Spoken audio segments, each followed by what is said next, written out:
Buckingham Palace, 10:03 a.m. Sunlight glints off the gates.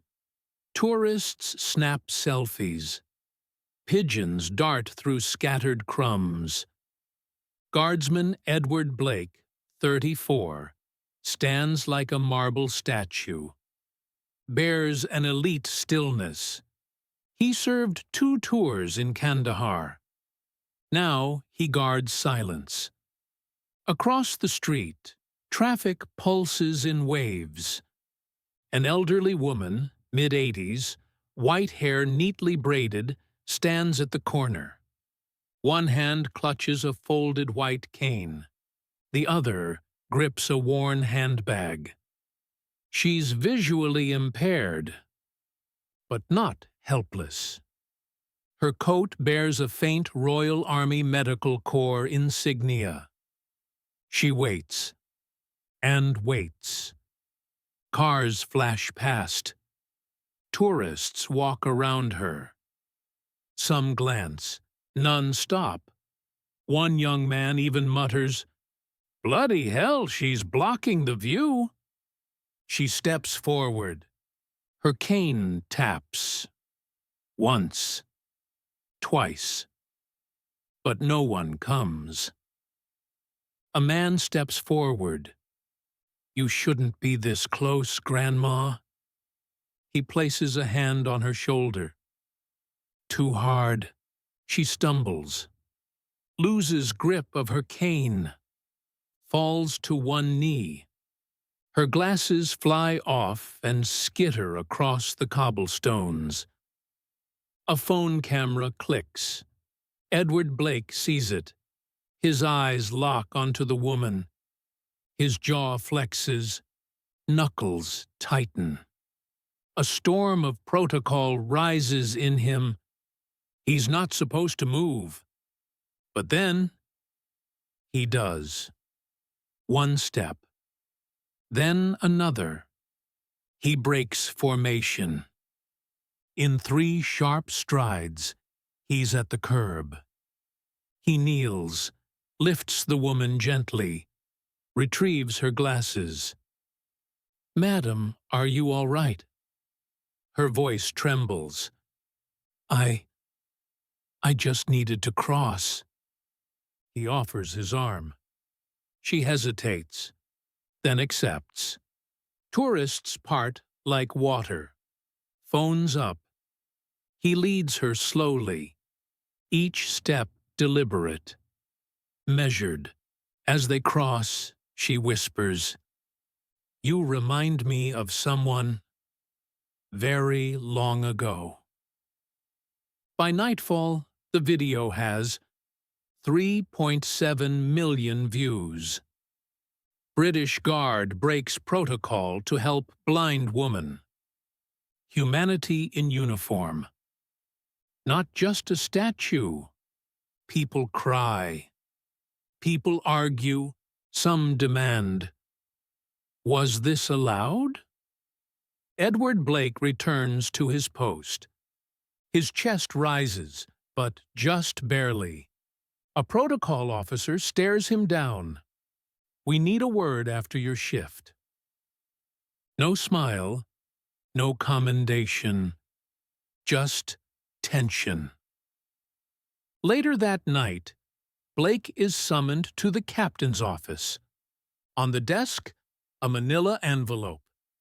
Inside, a formal notice, "Unauthorized breach of ceremonial formation. Internal review pending." Blake nods once, but something else is on the desk. A handwritten note, unsigned. He reads, "She served. 1945. Normandy. She's not just a civilian. She's part of what you protect." TV in the guard barracks plays the viral video. Reporters debate, tradition versus compassion. Did he do the right thing? Some panelists say no. Others praise him. A veteran's daughter calls in crying, He reminded me of my father. He didn't just move. He mattered. Blake receives a sealed envelope from the palace historian. He opens it. Edith Hawthorne, Royal Army Medical Corps. Enlisted at 18. Served in field hospitals during World War II. Commended in France for battlefield evacuations. And saved the life of Private John Blake, 1944. His grandfather. Black and white sequence. A young soldier lies wounded. A young nurse, blonde, calm, fierce, ties a tourniquet. You're going home, soldier. He coughs blood, whispers, "Tell my family. Thank her. For everything." Blake visits his parents that night. His mother shows him a journal. Your grandfather wrote about her once. An angel in boots with mud on her knees. He reads, "She never told me her name, but if I ever saw her again, I'd salute her harder than any general." Back in his room, Blake stares at his uniform. He whispers, "You saved my bloodline, and I gave you a wrist and an elbow.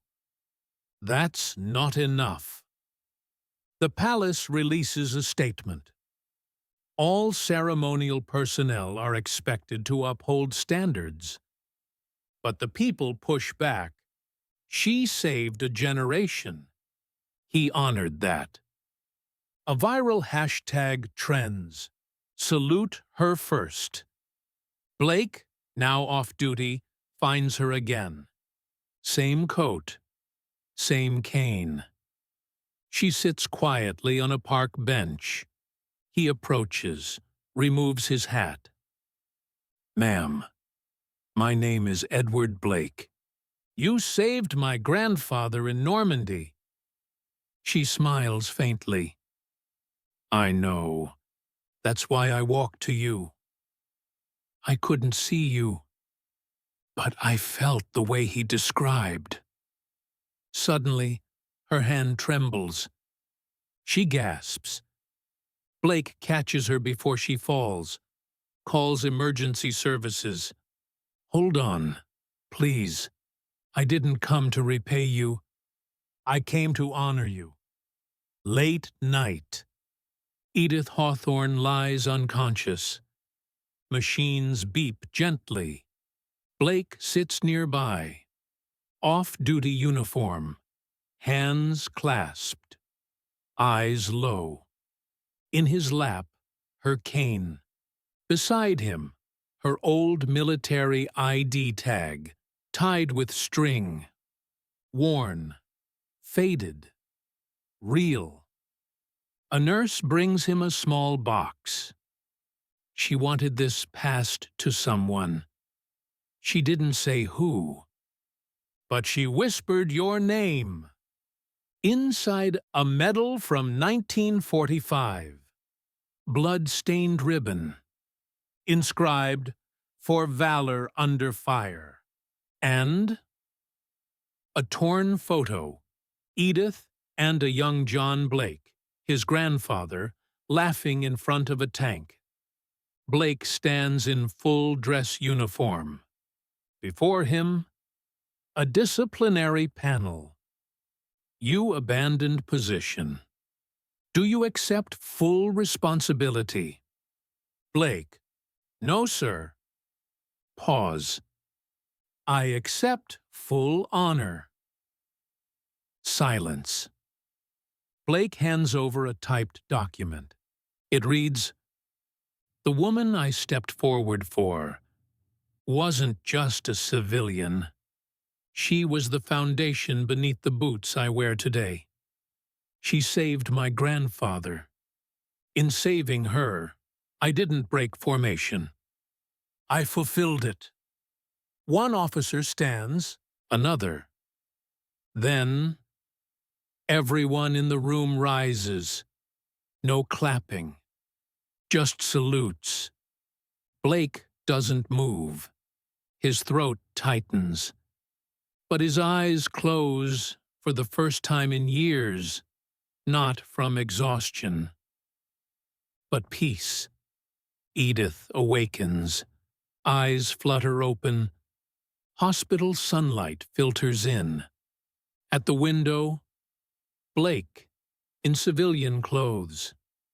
He enters quietly, places the medal on her nightstand. "We never got to salute you properly." She smiles. "Then do it now, soldier." He does. Normandy, 1945. Smoke. Screams.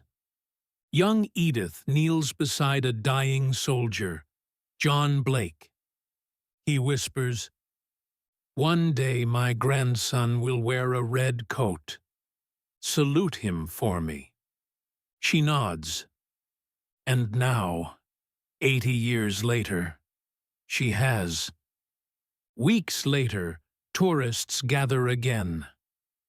The crossing is calmer now. Traffic slowed by new signage. A new plaque on the gate reads, "To those who moved when others stood still." Near it, a bronze sculpture, a guard guiding an elderly woman by the arm. Tradition is not silence. It's memory. It's motion when it matters. It's breaking ranks to carry the ones who built them. A boy stands beside his mother, watching the guard. "Mum, would he help me too?" She answers, "If it mattered, I think he would." Fade out.